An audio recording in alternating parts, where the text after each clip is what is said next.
नमस्कार दोस्तों। एक बार फिर से आप सभी का स्वागत है आपके अपने YouTube चैनल पे। तो राजस्थान पशु परिसर की क्लासेस आज से अपनी शुरू हो रही है, जिसमें पहली क्लासेस आपकी राजस्थान जीके की रहेगी, जिसमें आपके आर्ट एंड कल्चर हो गई, राजस्थान जियोग्राफी हो गई, राजस्थान पॉलिटिकल हो गई और बेसिक जो जीके है, जनरल नॉलेज है, वो डिस्कस करेंगे। और उसके बाद नेक्स्ट क्लासेस होगी वो आपके राजस्थान पशुपालन पार्ट बी की होगी। ठीक है। तो डेली टाइम यही रहेगा आपके। एक तो आपके 6 से 7 बजे की जो फर्स्ट क्लास रहेगी अपनी, वो रहेगी पार्ट ए, जिसमें अपन Rajasthan GK, art and culture, geography की बात करेंगे, पॉलिटिकल की बात करेंगे। यानी कि 1 घंटा जो अपनी क्लासेस का टाइम रहेगा 6 से 7, वो अपन पार्ट ए की डिस्कस करेंगे। उस क्लास में पार्ट ए को डिस्कस करेंगे। और 7 से 8 जो रहेगी अपनी क्लास, वो क्लास रहेगी पार्ट बी की। उसमें अपन पशुपालन के बारे में बात करेंगे। तो आज की पहली क्लास है राजस्थान जीके की।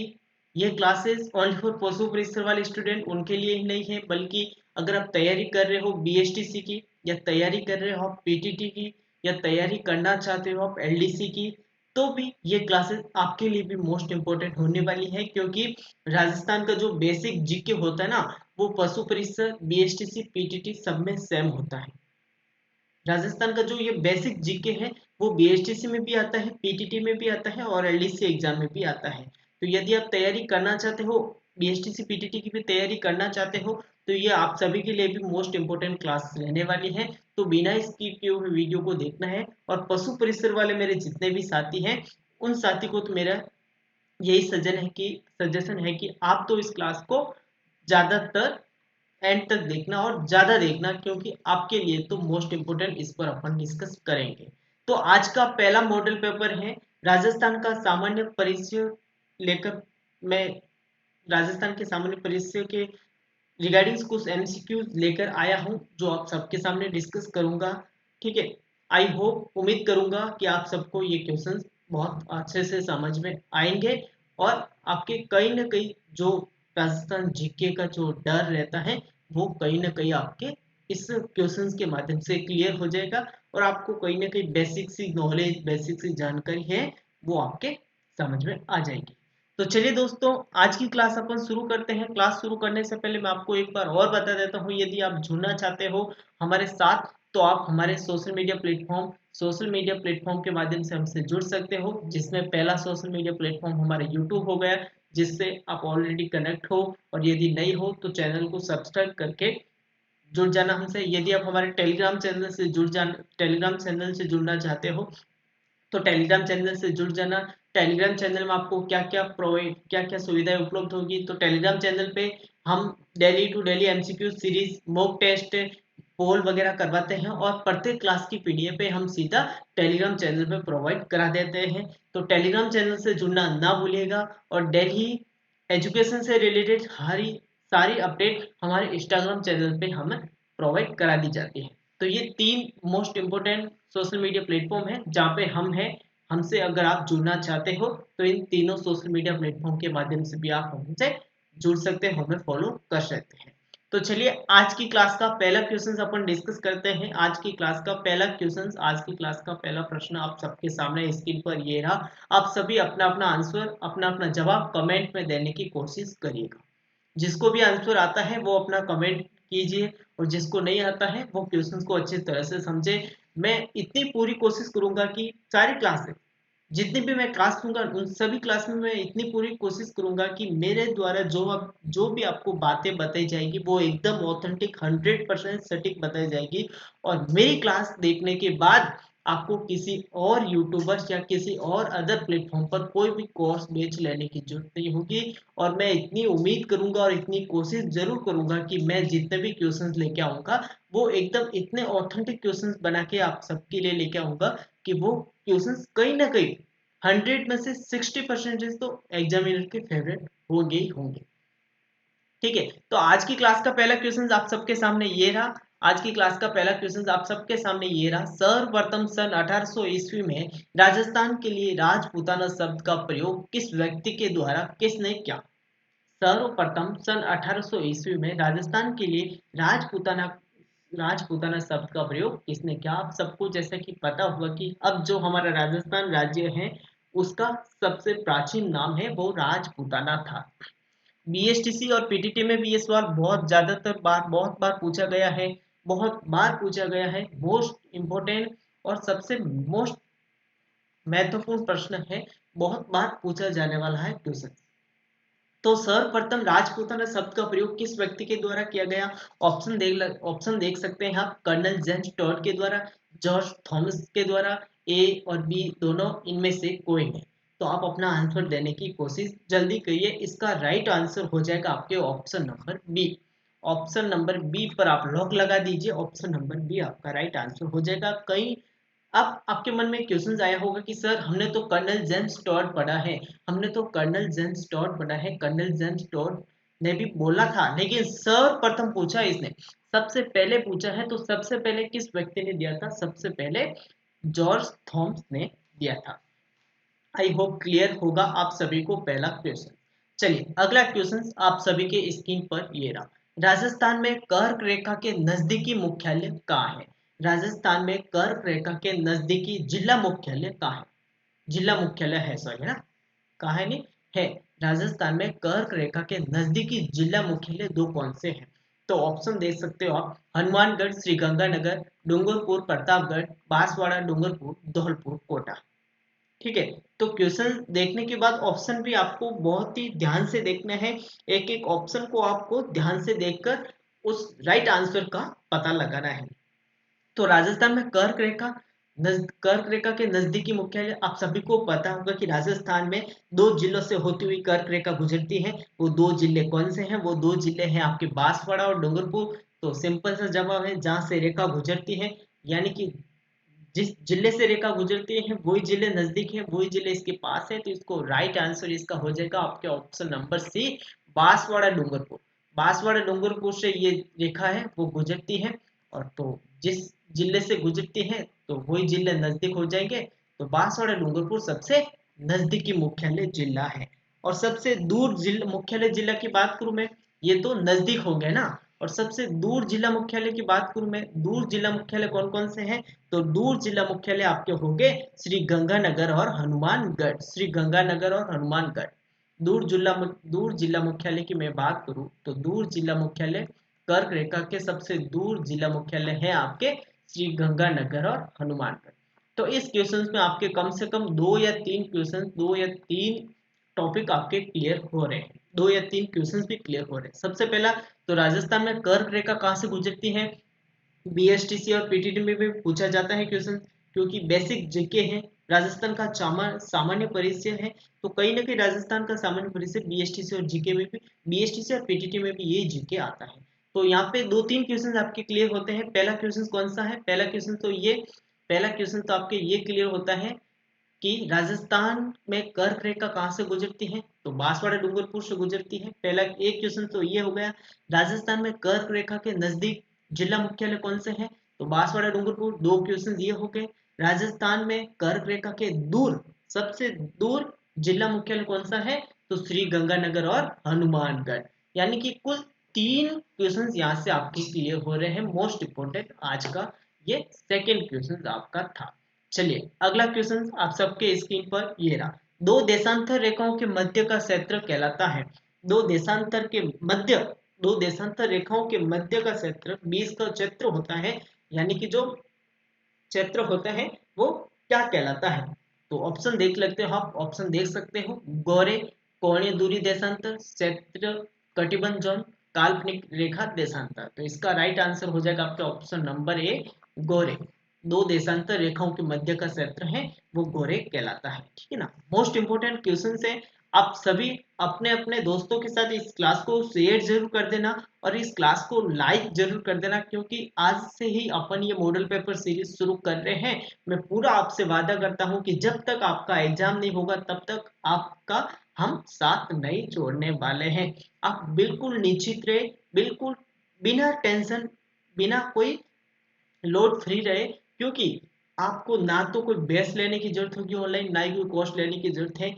Art and culture, history, political, GK, पूरा जीके और पार्ट बी, पार्ट ए और पार्ट बी, पूरे 150 नंबर का टारगेट अपन लेके चलेंगे, 150 नंबर का टारगेट अपन लेके चलेंगे। शुरुआत अपन ने आज से की है, तो अब हमने शुरुआत कर दी है, हमने हमारा पूरा 100% दे दिया है। अब आपको कमी नहीं छोड़नी है, क्लास को देखने में आपको किसी भी प्रकार की कोई कमी या कोई भी आलस या कोई भी प्रकार का विराम नहीं लगाना है, ठीक है। चलिए इसी बात पे अपना अगला क्वेश्चन, आज का अगला क्वेश्चन आप सबके सामने स्क्रीन पर ये रहा। राजस्थान का सबसे छोटा दिन एवं सबसे बड़ी रात किस दिनांक को होती है? राजस्थान का सबसे, एक तो छोटा दिन पूछा है, एक तो छोटा दिन पूछा है, एवं एक तो दूसरी सबसे बड़ी रात। राजस्थान के अंदर ऐसी कौन सी तारीख को सबसे छोटा दिन और सबसे बड़ी रात होती है? तो इसका राइट आंसर आप देख लीजिए, ऑप्शन देख लीजिए पहले तो 22 जून, 22 जनवरी, 22 दिसंबर और 22 मार्च। ऐसी कौन सी तारीख है जिस तारीख को राजस्थान में दिन तो सबसे छोटा होता है लेकिन रात है वो सबसे बड़ी होती है? तो इसका जो राइट आंसर होगा आपके ऑप्शन नंबर सी पे आप लॉक लगा दीजिए। 22 दिसंबर को राजस्थान में दिन छोटा होता है लेकिन रात सबसे बड़ी होती है। चलिए इसकी इसी के साथ आज का अगला क्वेश्चन आपका स्क्रीन पर ये रहा। क्वेश्चंस को आराम से पढ़ना है, क्वेश्चंस को आराम से पढ़ना है, और जितने भी ऑप्शन आ रहे हैं ना क्वेश्चंस के, उनको भी आराम से पढ़ना है, बिना किसी की जल्दबाजी किए हुए, बिना कोई जल्दबाजी किए हुए क्वेश्चंस को आराम से पढ़ना है, एक एक ऑप्शन को भी आराम से पढ़ना है, और क्वेश्चंस के जार जितने भी वर्ड्स आते हैं ना उनको भी आराम से पढ़ना है, क्योंकि एग्जामिनर होता है ना वो कहीं ना कहीं स्टूडेंट को कंफ्यूज करने का काम जरूर करता है।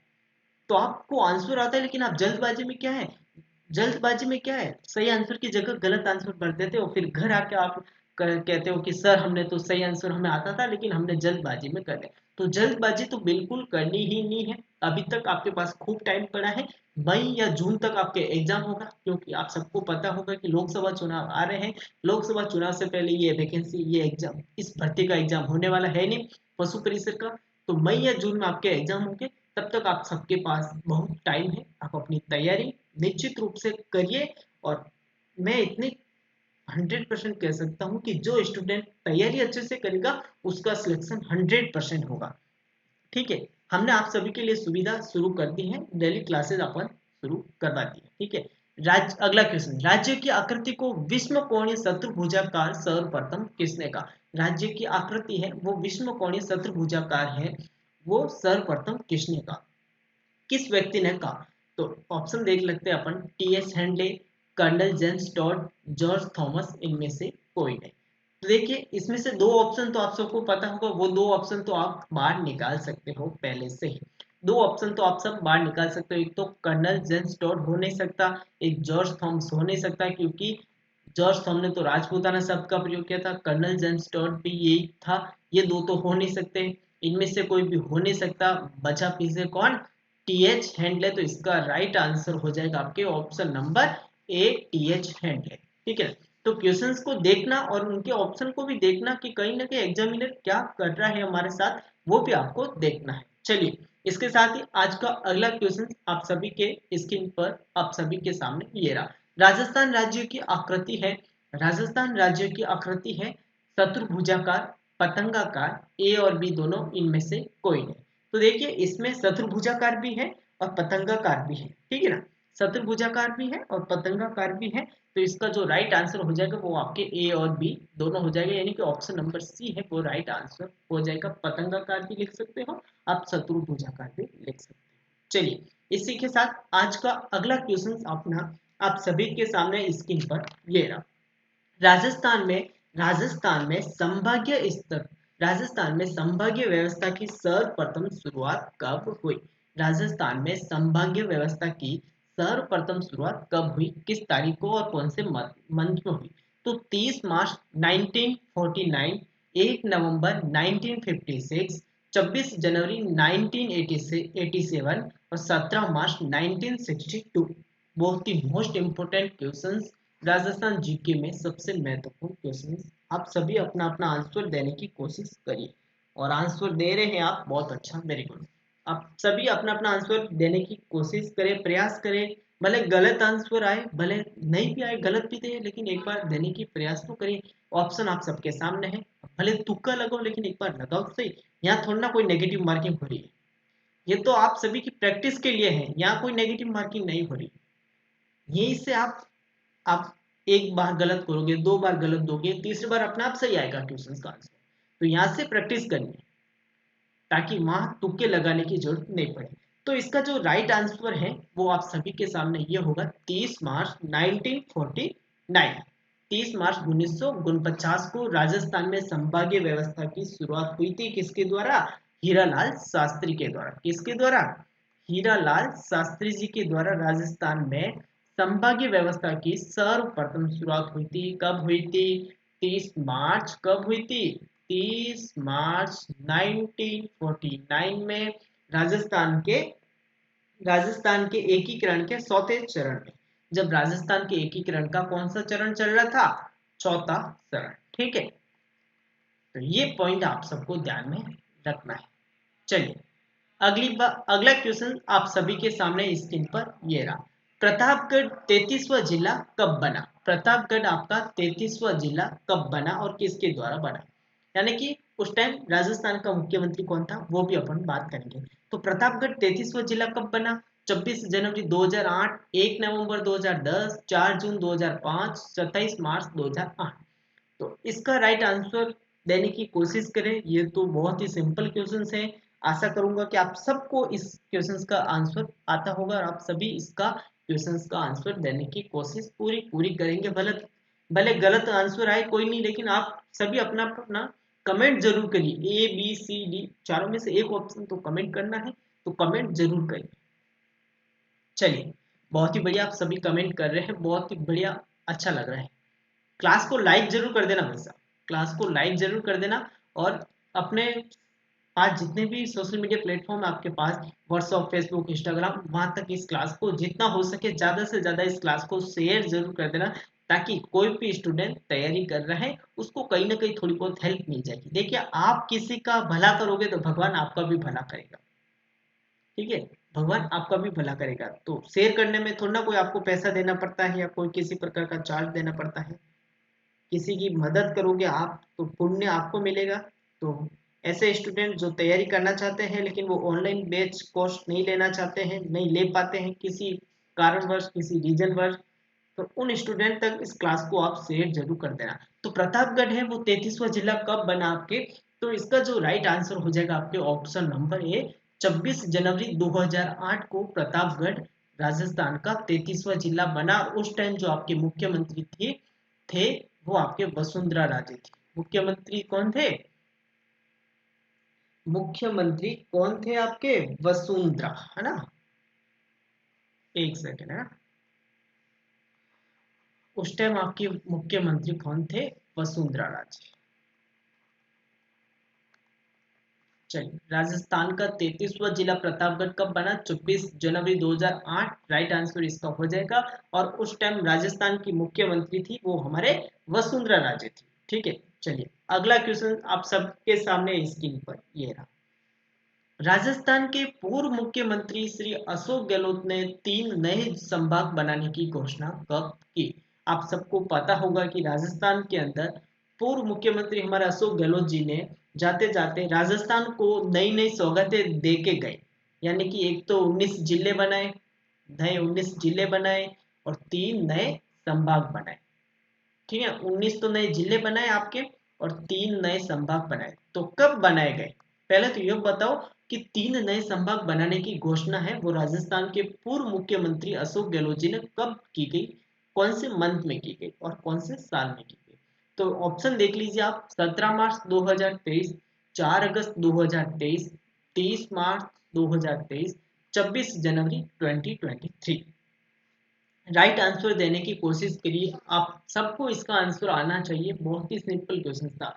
तो इसका जो राइट आंसर हो जाएगा आपके 17 मार्च 2023। ऑप्शन नंबर ए पे लॉक लगा दीजिए। 17 मार्च 2023 को राजस्थान के पूर्व मुख्यमंत्री श्री अशोक गहलोत ने राजस्थान को 3 नए संभाग बनाने की, राजस्थान में 3 नए संभाग बनाने की घोषणा की थी। वो 3 नए संभाग कौन कौन से हैं सर, हमें वो भी बता दो। तो 3 नए संभाग है वो कौन कौन से हैं मैं वो भी बता देता हूँ। 3 नए संभाग कौन कौन से हैं? पहला आपके सीकर आ गया। 3 नए संभाग आपके कौन कौन से हैं? पहला आपका सीकर आ गया, दूसरा आपके पाली आ गया और तीसरा आपके बांसवाड़ा आ गया। ये 3 नए संभाग हैं जो राजस्थान के पूर्व मुख्यमंत्री जी ने बनाया था। ये 3 नए संभाग किस संभाग से या किस जिले से कटकर बाहर लिए गए हैं तो वो भी बता देता हूं मैं आपको। पाली जो पहले उदयपुर में था, सॉरी जोधपुर में था।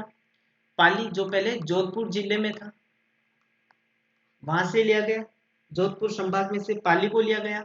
उदयपुर में से बांसवाड़ा को लिया गया, उदयपुर संभाग में से बांसवाड़ा को लिया गया बाहर। और सीकर को आपके जयपुर व बीकानेर संभाग से लिया गया है ना, जयपुर व बीकानेर संभाग से इसको बाहर लिया गया। ठीक है, तो ये 3 नए संभाग आपके बने हैं। क्वेश्चन आ भी सकता है, क्वेश्चन बन भी सकता है। 3 नए संभाग कौन कौन से हैं? सीकर हो गया, पाली हो गया, बांसवाड़ा हो गया, 3 नए संभाग हैं। और वर्तमान में संभाग कितने हैं आपके? 7 पहले थे और 3 अभी बना दिए, कुल टोटल हो गया आपके 10। यानी कि वर्तमान में जो राजस्थान के अंदर नए संभाग है वो है 10। 10 कौन कौन से हैं? 10 कौन कौन से हैं वो भी मैं आपको बता देता हूँ। तो 10 आपके संभाग है। 10 संभाग कौन कौन से हैं वो भी मैं आपको बता देता हूँ। पहला संभाग आपके 10 संभाग कौन कौन से हैं वो लिख लीजिए अपनी अपनी नोटबुक में। अगर आप नोटबुक में नोट कर रहे हैं तो वो भी लिख लीजिए। पहला संभाग आपके सीकर हो गया, सीकर के साथ आपके हो गया पाली। नोट कर देना, मोस्ट इंपोर्टेंट बातें बता रहा हूं मैं आपको।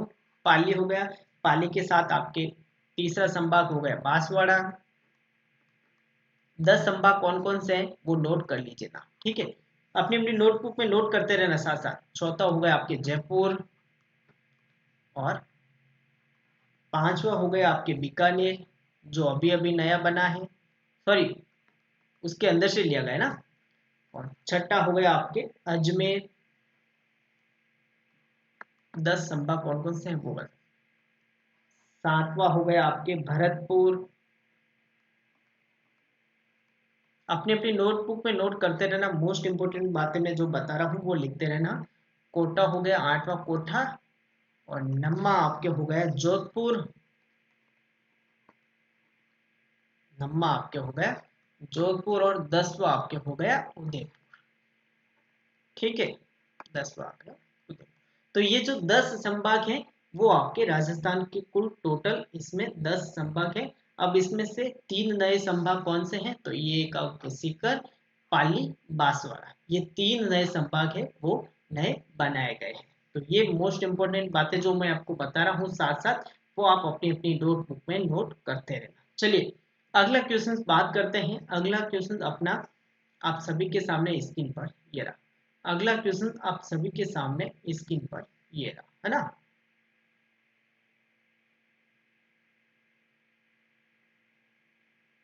चलिए अगला क्वेश्चन, पहाड़ों की नगरी किस जिले को कहा जाता है? पहाड़ों की नगरी किस जिले को कहा जाता है? आप सभी अपना अपना आंसर कमेंट के माध्यम से देने की कोशिश करिए। पहाड़ों की नगरी, ठीक है ना। ऑप्शन देख लीजिए आप, उदयपुर, चित्तौड़गढ़, डूंगरपुर, सलूम्बर। तो पहाड़ों की नगरी किस जिले को कहा जाता है? तो आपका राइट आंसर हो जाएगा ऑप्शन नंबर सी, डूंगरपुर जिले को पहाड़ों की नगरी के नाम से भी जाना जा सकता है। क्वेश्चन आ भी सकता है, मोस्ट इंपोर्टेंट क्वेश्चन। चलिए अगला क्वेश्चन आप सबके सामने स्क्रीन पर ये रहा, तांबा नगरी किस जिले को कहा जाता है? तांबा नगरी किस जिले को कहा जाता है? ये जो तांबा नगरी हो गई, पहाड़ों की नगरी हो गई, अनकटोरा हो गया, ठीक है ना, झीलों की नगरी हो गई, वस्त्र नगरी हो गई, झरोखा नगरी हो गई, सन सिटी हो गई, ठीक है ना, सूर्य नगरी हो गई, गुलाबी नगरी हो गई। ये जो नाम है ना वो आप जो अपने राजस्थान में जिले हैं उनके उपनाम है। अगली क्लास अपन वही पढ़ेंगे, राजस्थान जिले के उपनाम, ठीक है ना। जितने भी जिले हैं उन सभी जिलों के उपनाम पर अपन अगली क्लास लेके आएंगे। लेकिन एक दो क्वेश्चंस अपन इसमें भी डिस्कस कर लेते हैं। तो तांबा नगरी किस जिले को कहा जाता है या तांबा नगरी के नाम से कौन सा जिला फेमस है? तो देखिए ऑप्शन देख लीजिए आप, डीडवाना, दूदू, नीम का थाना, सलूम्बर। तो इसका जो राइट आंसर हो जाएगा आपके नीम का थाना। नीम का थाना है उसको तांबा नगरी के नाम से भी जाना जाता है जो अभी वर्तमान में नया जिला बना है। तो ऑप्शन नंबर सी इसका राइट आंसर हो जाएगा। नीम का थाना को तांबा नगरी के नाम से भी जाना जाता है। चलिए अगला क्वेश्चन आप सबके सामने स्क्रीन पर ये रहा। बाप गोल्डन बेड राजस्थान के किस जिले में है? बाप गोल्डन बेड राजस्थान के किस जिले में है? तो इसका जो राइट आंसर होगा वो आप अपने अपने स्क्रीन अपने अपने कमेंट के माध्यम से देने की कोशिश करिए। ठीक है, बाप गोल्डन बेड राजस्थान के किस जिले में है? तो ऑप्शन देख लीजिए आप, जैसलमेर, जोधपुर, पाली, फलोदी। ठीक है ना? तो देखिए इसमें अभी कुछ चेंज हुआ है। सबसे पहले तो मैं आपको ये बता देता हूँ, सबसे पहले मैं आपको ये बता देता हूँ, बाप गोल्डन बेड है वो पहले जोधपुर में था, पहले जोधपुर में था, लेकिन अब ये है वो फलोदी डिस्ट्रिक्ट में आता है।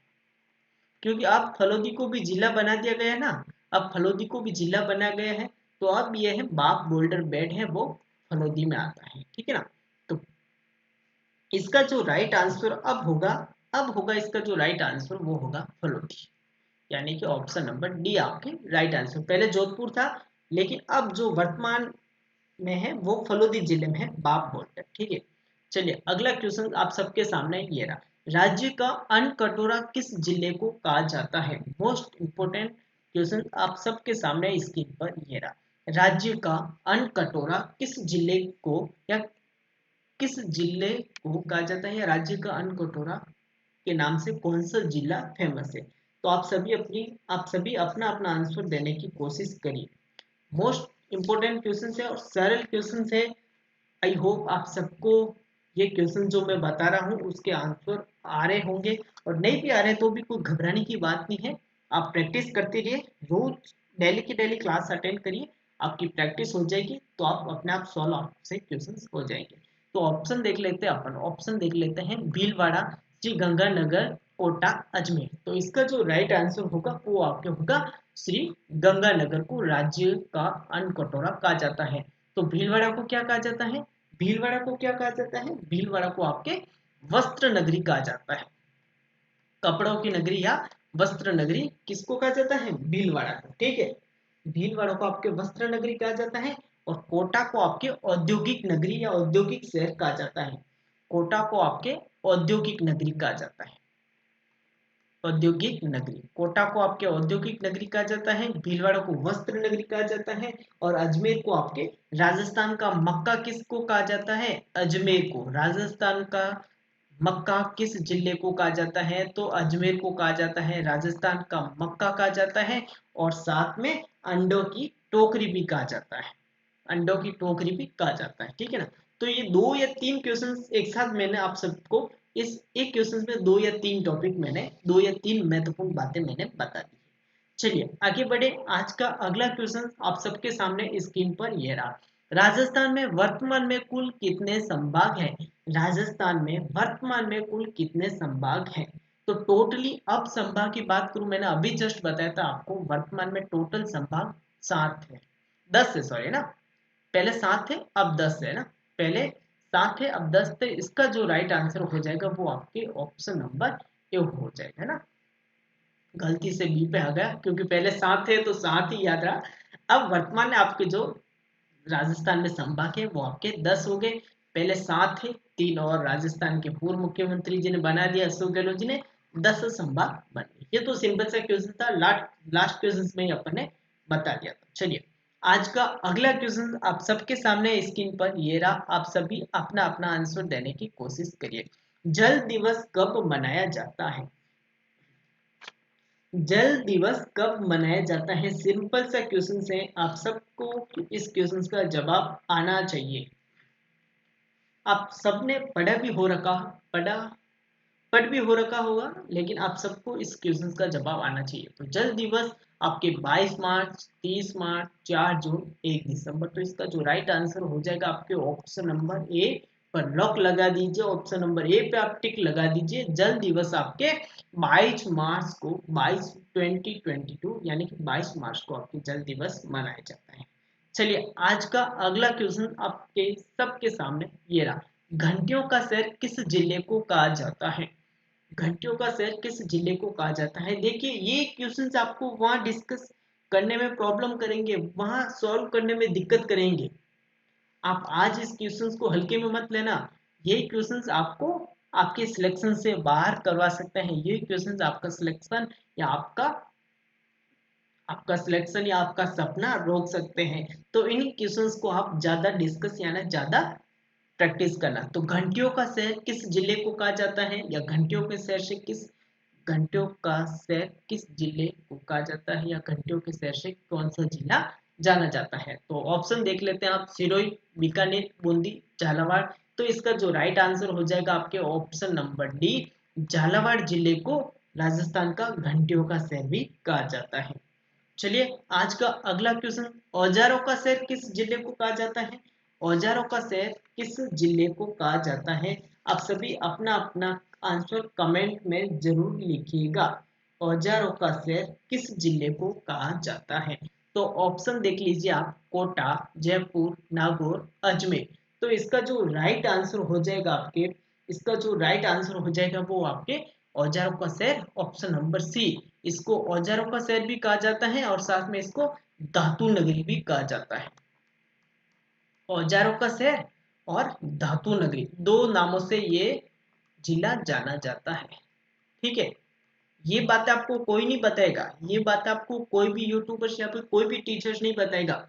तो औजारों का शहर या धातु नगरी के नाम से एक जिला ही जाना जाता है, उस जिले का नाम है आपके नागौर। तो ऑप्शन नंबर सी पे टिक लगा दीजिए और आगे बढ़िए। चलिए आज का अगला क्वेश्चन आप सभी के सामने स्क्रीन पर ये रहा। अपने पति को स्मृति चिन्ह के रूप में अपना सिर किसने उपहार में दिया जबकि पति युद्ध के मैदान में जा रहा था। वो कौन सी रानी है जिसने अपने पति को चिन्ह के रूप में अपना सिर काटकर, यानी कि अपना धड़ या अपना सिर है वो अलग करके दे दिया जब उसका पति युद्ध के मैदान में जा रहा था। वो रानी का नाम बताना है। तो ये तो क्वेश्चन आप सबको आ ही रहा होगा, इस क्वेश्चन का आंसर तो आप सबको पता होगा क्योंकि आपने 8th या 10th क्लास में भी एक इस रानी की जो कविता है वो पढ़ी होगी मेरे हिसाब से। इस रानी का नाम तो आप सभी को आता होगा, इसमें तो बताने की जरूरत नहीं है। वो रानी कौन सी होगी आपके, हाडी रानी। हाडी रानी ने अपने पति को अपना सिर काट के अलग करके उनको स्मृति चिन्ह के रूप में दे दिया था जब उसके पति युद्ध के मैदान में जा रहे थे। ठीक है ना, हाडी रानी इसका राइट आंसर हो जाएगा। चलिए आज का अगला क्वेश्चन आप सबके सामने स्क्रीन पर ये रहा।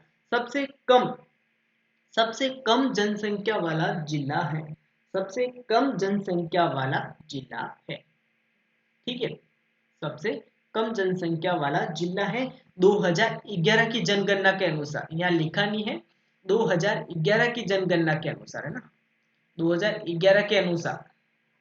क्योंकि आप सबको पता होगा कि 2011 के बाद वापस भारत में, अपने भारत देश में जनगणना हुई नहीं है। तो 2011 की जनगणना के अनुसार राजस्थान का सबसे कम जनसंख्या वाला जिला कौन सा है। आप सभी अपना अपना कमेंट करिए, आंसर दीजिए। चलिए तो ऑप्शन देख लेते हैं अपन, जैसलमेर, जयपुर, दूदू, धौलपुर। तो सबसे कम जनसंख्या वाला जिला 2011 के अनुसार मैं बता रहा हूँ, 2011 के अनुसार सबसे कम जनसंख्या वाला जिला है वो जैसलमेर हो जाएगा। इसमें जनसंख्या कम है, इसमें जनसंख्या कम है लेकिन क्षेत्रफल ज्यादा है। क्षेत्रफल की दृष्टि से ये ज्यादा है, क्षेत्रफल की दृष्टि से क्षेत्रफल में ये जिला बड़ा है। ठीक है, क्षेत्रफल में ये जिला बड़ा है लेकिन जनसंख्या में ये जिला है वो सबसे छोटा है। चलिए तो आगे बढ़े, सभी को समझ में आ रहा है। अगर समझ में आ रहा है तो अपना अपना कमेंट जरूर कीजिए। इस क्लास के प्रति आप अपना अपना रेस्पॉन्स जरूर दीजिए। आप सभी अपना अपना आउटपुट जरूर दीजिए। आप सभी को इस क्लास में कितना फायदा मिल रहा है, इस क्लास से आपको कितना नया सीखने को मिल रहा है और इस क्लास से आपको क्या फायदा हो रहा है। अपना अपना रेस्पॉन्स जरूर दीजिए कमेंट के माध्यम से, है ना। अपना अपना रेस्पॉन्स जरूर दीजिए ताकि हमें भी पता चले आप सभी हमें कितना रेस्पॉन्स दे रहे हैं। चलिए इसी के साथ अपन आगे बढ़ते हैं। आज का अगला क्वेश्चन आप सभी के सामने ये रहा। अजमेर को छठा संभाग कब बनाया गया। अजमेर को छठा संभाग कब बनाया गया। आज का अगला क्वेश्चन आप सबके सामने स्क्रीन पर ये रहा। अजमेर को छठा संभाग कब बनाया गया। ठीक है, तो देख लीजिए ऑप्शन, 26 जनवरी 1987, 4 जून 2005, 30 मार्च 1949, 17 नवंबर 1962 अजमेर को छठा संभाग कब बनाया गया? तो इसका जो राइट आंसर हो जाएगा वो हो जाएगा ऑप्शन नंबर ए। अजमेर को छठा संभाग कब बनाया गया? 26 जनवरी 1987, यानी कि 26 जनवरी 1987 को अजमेर को छठा संभाग बनाया गया। और उस टाइम हमारे राजस्थान के मुख्यमंत्री थे हरिदेव जोशी। उस टाइम हमारे राजस्थान के जो मुख्यमंत्री थे वो हरिदेव जोशी थे। राजस्थान के मुख्यमंत्री जी थे वो हरिदेव जोशी थे। उस टाइम राजस्थान के मुख्यमंत्री हरिदेव जोशी थे। 26 जनवरी 1987 को अजमेर को छठा संभाग बना दिया गया। ठीक है, चलिए आज का अगला क्वेश्चन अपन आगे बढ़ते हैं। प्रसिद्ध पर्यटन स्थल सामोदमल राजस्थान के किस जिले में स्थित है? प्रसिद्ध पर्यटक स्थल सामोदमल राजस्थान के किस जिले में स्थित है? ये थोड़ा सा क्वेश्चन अलग आ गया, अपन इस क्वेश्चन को अगली क्लास में डिस्कस करेंगे। अभी इस क्वेश्चन का अपना कोई मतलब नहीं है, क्योंकि जब अपन पर्यटन स्थल पढ़ेंगे ना, जब अपन पर्यटन स्थल पढ़ेंगे तब इस क्वेश्चंस को अपन डिस्कस करेंगे। चलिए आगे बढ़ते हैं अपन। 2011 की जनगणना के अनुसार 2011 की जनगणना के अनुसार राजस्थान में बाल लिंगानुपात कितना है? 2011 की जनगणना के अनुसार राजस्थान में बाल लिंगानुपात कितना है? 888, 909, 943, 949। इसका जो राइट आंसर हो जाएगा वो आपके 888, option number A right answer इसका हो जाएगा। चलिए आगे बढ़े आज का अगला क्वेश्चन। चलिए क्वेश्चन हो जाए खत्म, है ना। चलिए तो ये जो क्वेश्चंस की सीरीज थी वो मैंने आप सबके सामने डिस्कस की। आई होप आप सबको ये क्वेश्चन समझ में आए होंगे। आशा करूंगा आप सभी अपना अपना रेस्पॉन्स जरूर देंगे और इस क्लास को ज़्यादा से ज़्यादा शेयर करेंगे और इस क्लास को ज़्यादा से ज़्यादा आप देखेंगे। अगर आप इस क्लास में ज़्यादा रेस्पॉन्स देंगे मुझे, तो मैं पूरा विश्वास दिलाता हूँ आपको, अगली क्लास में अपन ज़्यादा एमसीक्यूज लाएंगे। अगली क्लास में अपन इससे ज़्यादा एमसीक्यू सीरीज डिस्कस करेंगे।